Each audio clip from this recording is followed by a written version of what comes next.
দেশের আর্থিক খাতের কেন্দ্রবিন্দু বাংলাদেশ ব্যাংকে আজ ঘটে গেল একের পর এক নাটকীয়তা। গুঞ্জনই শেষ পর্যন্ত সত্যি হলো।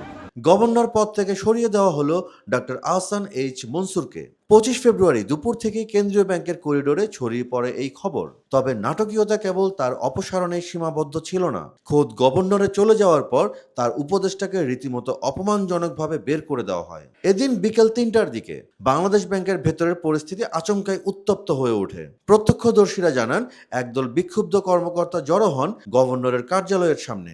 তাদের লক্ষ্য ছিল গভর্নরের উপদেষ্টা আহসানুল্লাহ।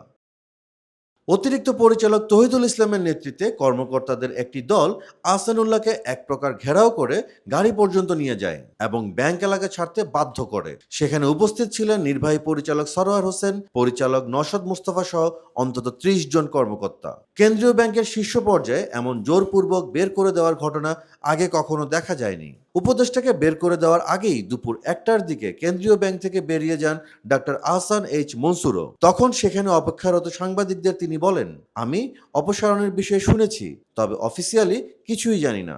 পদত্যাগ নাকি অপসারণ, এমন প্রশ্নের জবাবে ডক্টর মনসুর আক্ষেপের সুরে শুধু এটুকুই বলেন, আমি কিছুই জানি না, তবে শুনেছি যে আমি আর নেই। তার এই সংক্ষিপ্ত বক্তব্যে এটা স্পষ্ট ছিল যে বিদায়ের প্রক্রিয়াটি ছিল অত্যন্ত আকস্মিক ও অস্বস্তিকর। এদিকে দুপুরে এক সংবাদ বিজ্ঞপ্তিতে জানানো হয়েছে, বাংলাদেশ ব্যাংকে নতুন গভর্নর হিসেবে নিয়োগ পেয়েছেন পোশাক খাতের ব্যবসায়ী মোহাম্মদ মুস্তাকুর রহমান।